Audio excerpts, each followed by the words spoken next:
want to cover this as well. So this is actually a really significant story that's blowing up at the moment.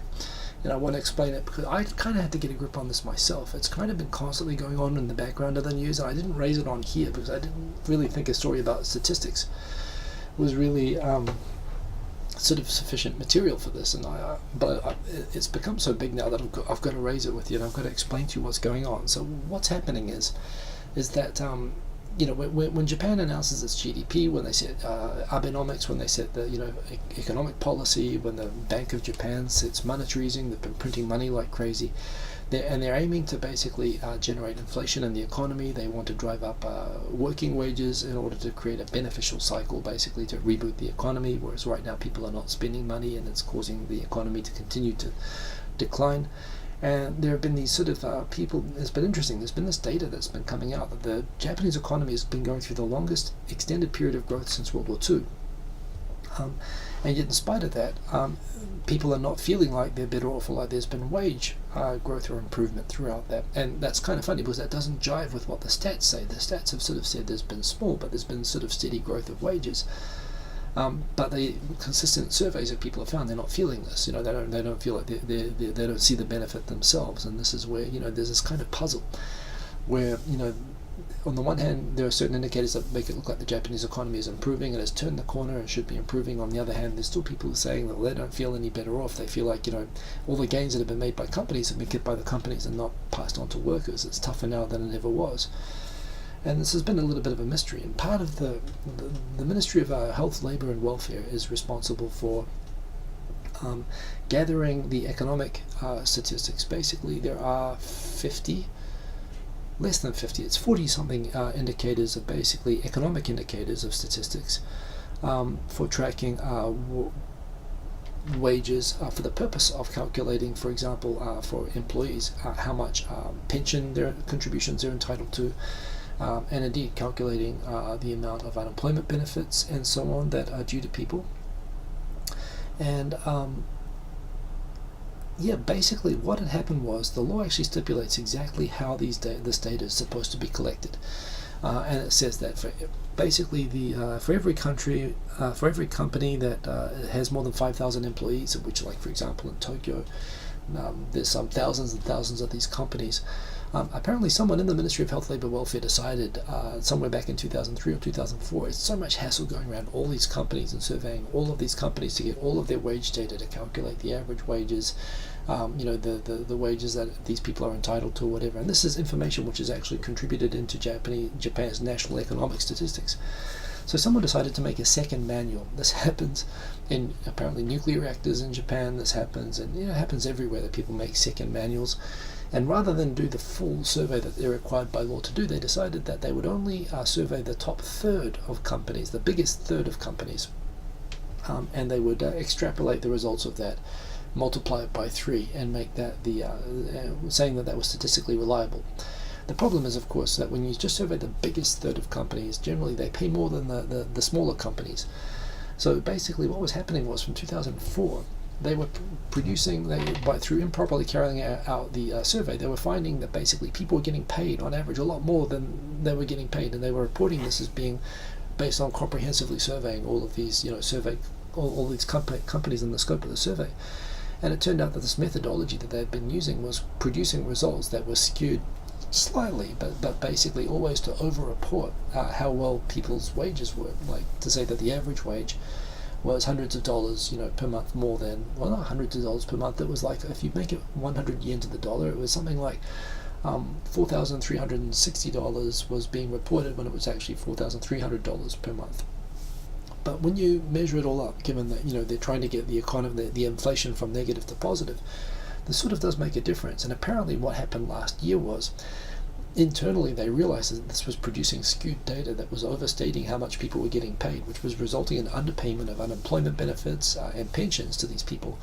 And without saying it to anybody, they switched the methodology and they corrected it. And the correction of it resulted in a huge sort of shift in the numbers, which basically threw all the numbers off from last year. So the result of this is, when this came to light, this actually came to light to the government in December last year, but when it came to light, they still didn't know what to do with it. When they realized the impact that this would mean, they'd have to rebudget and pay all these people that are owed all this money, they kept quiet about it, and they released the data as is. And it wasn't until it finally leaked out at the end of December and in January that they realized. And already the impact of this, the government's already gone back and set aside $660 million for what they estimate is probably in unpaid unemployment benefits. And in terms of it amounts to 46% of the government economic indicators, basically, that are measured by this methodology. And this was the worst thing about this.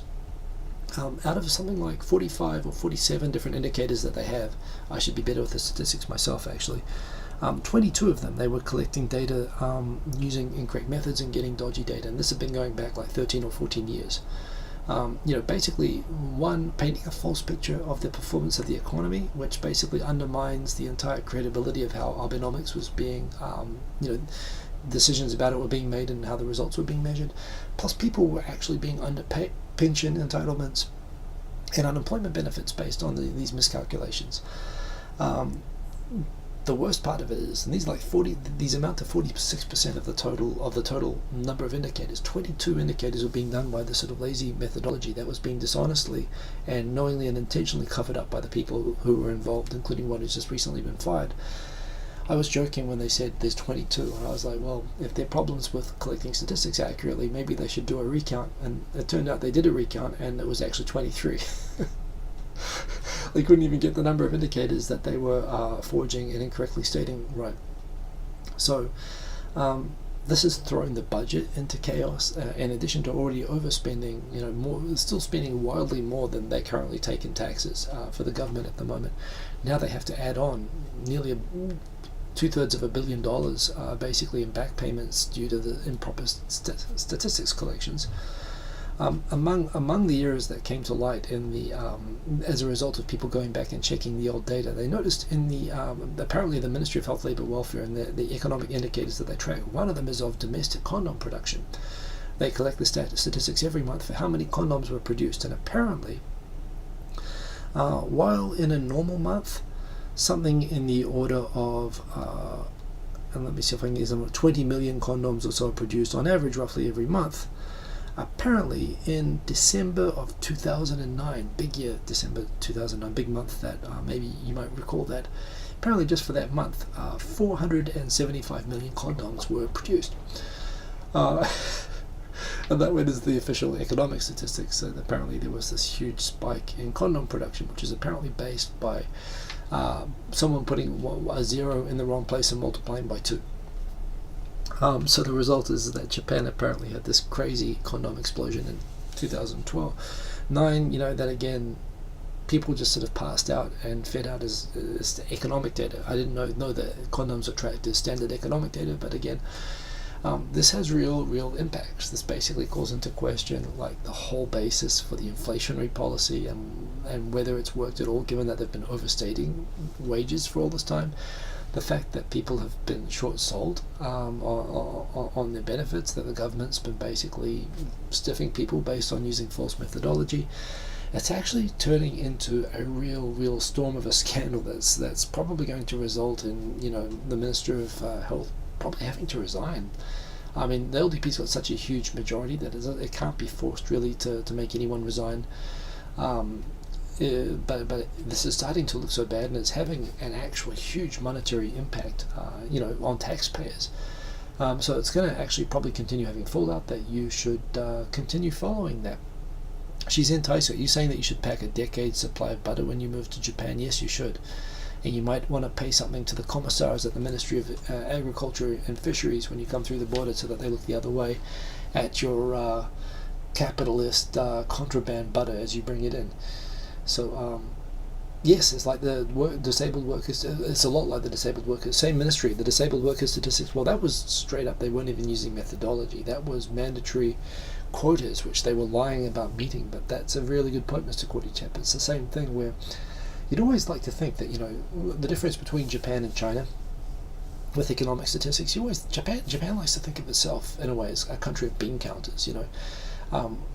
they might, they'll own up to like a small error. It's like with the car defects. Sometimes excluding Takada, but generally speaking, they're pretty good at owning up to small things. At least when it comes out, people will come and apologize, and often they'll overstate, the impact of, when you'd expect something like this, where someone used a wrong statistical manual or whatever, and so not through dishonesty, but just through, maybe going and using a different process or practice, that something like this would come out, and you expect that. Whereas in China, when they come out with economic statistics, you think, well, that's just the Communist Party just painting numbers that they want to come out, and you can't really trust them. But they're showing already, like with the disabled workers statistics, that people in government who are pretty well trusted to be honest in the way that they do their jobs are perfectly willing to lie straight up about statistics. And there's no hint yet that, well, although the statistics themselves here were not made up, they were following a certain methodology that had a certain rationale to it. When it became clear that this was in contravention of the law, and that this was having an impact of hundreds of millions of dollars and affecting millions of people, there was a campaign, now it's coming out, that the people involved did try to cover it up.